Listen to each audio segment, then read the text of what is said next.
Hello, എൻ്റെ video ഇഷ്ടമായാലേ share ചെയ്യാനും subscribe ചെയ്യാനും മറക്കല്ലേ. ഇന്ന് ഞാൻ അമരപ്പയറിനെ കുറിച്ച് പറയാമെന്ന് വിചാരിച്ചേ. എൻ്റെ വീട്ടിൽ 2 തരം അമരപ്പയറുണ്ട്. 2 വള്ളിയായിട്ട് പോകുന്നത് തന്നെയാണ്.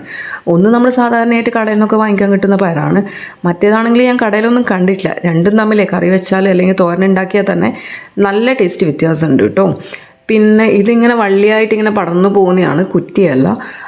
നല്ല രീതിയിൽ തന്നെ ഇത് ഇപ്രാവശ്യം പൂത്തിട്ടുണ്ട്. നല്ലോണം കായ്ഫലവും തരുന്നുണ്ട്. ഇങ്ങനെ അറ്റത്തിങ്ങനെ കൊലകൊലയായിട്ട് ഈ അമരപ്പയർ ഉണ്ടായിരിക്കുന്ന കാണാൻ തന്നെ നല്ല ഭംഗിയാണ് കേട്ടോ. പിന്നെ പയർ വളർത്തുന്ന എല്ലാവർക്കും ഉണ്ടാകുന്ന ഒരു കുഴപ്പം ചോദിച്ചു കഴിഞ്ഞാൽ കീടത്തിൻ്റെ ശല്യം കുറച്ച് കൂടുതലാണ്. ഈ അഫിഡ്സ് ഉണ്ടാവും, മീലി ബഗ്സ് ഉണ്ടാവും, ചാഴി ഉണ്ടാവും. ഈ കാണുന്ന പയറില്ലേ, അത് ചാഴീൻ്റെ ശല്യം കാരണം ഇങ്ങനെ ഉണ്ടായിട്ടുള്ളത്. ചാഴി എന്ന് വിചാരിച്ചു കഴിഞ്ഞാൽ നമ്മൾ തുള്ളനെയൊക്കെ പോലത്തെ ഒരു ചെറിയ സാധനം കണ്ടിട്ടുണ്ടാവും നിങ്ങളെല്ലാവരും. പിന്നെ മീലി ബഗ്സ്, ആ വെള്ളപ്പൊടി പോലെ ഇരിക്കുന്ന സാധനമില്ലേ, അത് എനിക്ക് തോന്നുന്നത് നമ്മൾ വൈകിട്ടൊക്കെ വെള്ളം കൊടുക്കുന്ന സമയത്ത്, പ്രത്യേകിച്ച് വേനൽക്കാലത്ത്. മഴക്കാലത്ത് ഇതിൻ്റെയൊക്കെ ശല്യം കുറച്ച് കുറവാണ്. വേനൽക്കാലത്ത് എന്ന് ചോദിച്ചു കഴിഞ്ഞാൽ നമ്മൾ വെള്ളം കൊടുക്കുമ്പോൾ ഈ ഇലകൾക്കൊക്കെ നന്നായിട്ട് നമ്മൾ സ്പ്രേ ചെയ്ത് തന്നെ കൊടുക്കുകയാണെങ്കിൽ ഒരു പരിധിവരെ ഇത് കൺട്രോൾ ചെയ്യാൻ പറ്റുമേ. പിന്നെ നമുക്ക് ചെയ്യാൻ പറ്റുന്നതെന്ന് വെച്ചാൽ നോർമലി എല്ലാവരും ചെയ്യുന്നത് തന്നെയാണ്. നമ്മൾ വേപ്പെണ്ണ ഉണ്ടല്ലോ, ഒരു 5 ml 3 മുതൽ 5 ml ആണ് എടുക്കാറ്. 1 ലിറ്റർ വെള്ളത്തിൽ ലയിപ്പിക്കുക.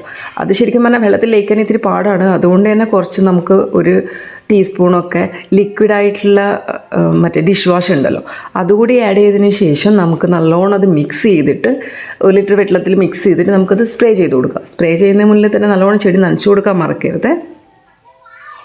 ചെടികൾക്ക് നല്ല രീതിയിലുള്ള അറ്റാക്ക് തന്നെ ഉണ്ടെങ്കിൽ ഞാൻ മിക്കവാറും ചെയ്യാറെന്ന് വെച്ചാൽ ആ ഭാഗം പതിയെ അങ്ങ് മുറിച്ച് കൊടുക്കും. എന്നിട്ടത് നമ്മൾ അവിടെ ഇവിടെയൊന്നും ഇടാൻ പാടില്ല, നേരെ പോയിട്ടത് കത്തിച്ച് കളയണം, എന്നാലേ അത് നശിച്ചു പോകത്തുള്ളൂ. പിന്നെ എന്നിട്ടാണ് ഞാൻ ബാക്കിയുള്ളതിനൊക്കെ സ്പ്രേ ചെയ്യാറ്. ശരിക്കും പറഞ്ഞു കഴിഞ്ഞാൽ നമ്മളിത് ഉണ്ടാകുന്നതിന് മുന്നിൽ തന്നെ, ഇതിൻ്റെ അറ്റാക്ക് വരുന്നതിന് മുന്നിൽ തന്നെ നമ്മൾ ആദ്യമേ ഇത് സ്പ്രേ ചെയ്ത് കൊടുക്കുകയാണെങ്കിൽ, ഒരു 2 ആഴ്ച കൂടുമ്പോഴോ അറ്റ്ലീസ്റ്റ് മാസത്തിലൊരിക്കലെങ്കിലും നമ്മൾ സ്പ്രേ ചെയ്ത് കൊടുക്കുകയാണെങ്കിൽ ഇതിൻ്റെ അറ്റാക്ക് വരാനുള്ള ചാൻസ് നല്ല കുറവാണ്. പക്ഷേ എല്ലാവർക്കും സമയക്കുറവുണ്ടാവും. പ്രത്യേകിച്ചും ജോലി ചെയ്തിട്ട് വരുന്നവർക്കൊക്കെ അധികം സമയം ഉണ്ടാവില്ല. അതുകൊണ്ട് തന്നെ നമ്മൾ മിക്കവാറും ഇത് വന്നതിന് ശേഷമായിരിക്കില്ലേ ഇതിനെക്കുറിച്ച് നോക്കുക. ഞാനും അങ്ങനെ തന്നെയാണ്. അപ്പോൾ ഇത് കണ്ടു, ഞാൻ എന്ത് ചെയ്ത് ചില ഭാഗങ്ങളൊക്കെ ഞാൻ മുറിച്ച് കൊടുത്തു. അതിന് നന്നായിട്ട് സ്പ്രേ ചെയ്ത് കൊടുത്തിട്ടുണ്ട്. ഇത് പോയിട്ടില്ലെങ്കിൽ 2-3 ദിവസം അടുപ്പിച്ച് സ്പ്രേ ചെയ്താൽ തന്നെ മിക്കവാറും പോകുന്നതായിട്ട് ഞാൻ കണ്ടിട്ടുണ്ട് കേട്ടോ. എന്തായാലും എൻ്റെ ചെടികൾക്കൊക്കെ പോകാറുണ്ട്. പിന്നെ അത് മാത്രമല്ല, ഇതിൽ ഈ പയറിലെന്ന് വെച്ച് കഴിഞ്ഞാൽ എനിക്കെന്താ കർഷകരുടെ മിത്രം എന്ന് നമ്മൾ പറയുന്നത് നീർ ഉറുമ്പില്ലേ, ആ ചുമന്ന ഉറുമ്പ്. അപ്പോൾ അതില്ലത് കൊണ്ട് തന്നെ കൂടുതലായിട്ട് സ്പ്രെഡ് ആയിട്ടില്ല. മറ്റേ സാധാ ഉറുമ്പാണെങ്കിൽ ഇതിനെ എല്ലായിടത്തും കൊണ്ടുപോയിട്ട് ഇങ്ങനെ എന്താ പറയുക, വിതരണം ചെയ്യുന്ന പോലെ എല്ലാ കൊമ്പിലും ഈ മീലി ബഗ്സിൻ്റെ അറ്റാക്ക് ഉണ്ടാവും. പക്ഷേ ഈ അഫിഡ്സ് മീലി ബഗ്സും ഒക്കെ ഇല്ലേ, അതൊരു സ്വീറ്റായിട്ടുള്ള ഒരു ദ്രാവകം ഉൽപ്പാദിപ്പിക്കുക. അതിന് സ്വീറ്റ് ഹണി ഡ്യൂ എന്നാണ് പറയുന്നത്.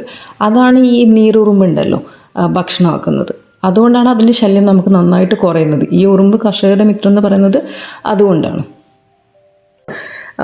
പിന്നെ ഞാൻ കേട്ടിട്ടുണ്ട് ഈ ചുമന്ന ഉറുമ്പ് വരാൻ വേണ്ടിയിട്ട് എന്താണ് ഈ നീറിന അതിൻ്റെ അകത്തേക്ക് വളർത്താൻ വേണ്ടിയിട്ട് ഈ ഉണക്ക മീനുണ്ടല്ലോ, അത് പൊടിച്ചിട്ട് ഇങ്ങനെ ആക്കി കൊടുത്തു കഴിഞ്ഞാൽ ഈ നീര് അതിൽ തന്നെ നിൽക്കാനുള്ള ചാൻസ് കുറച്ച് കൂടുതലാണ്.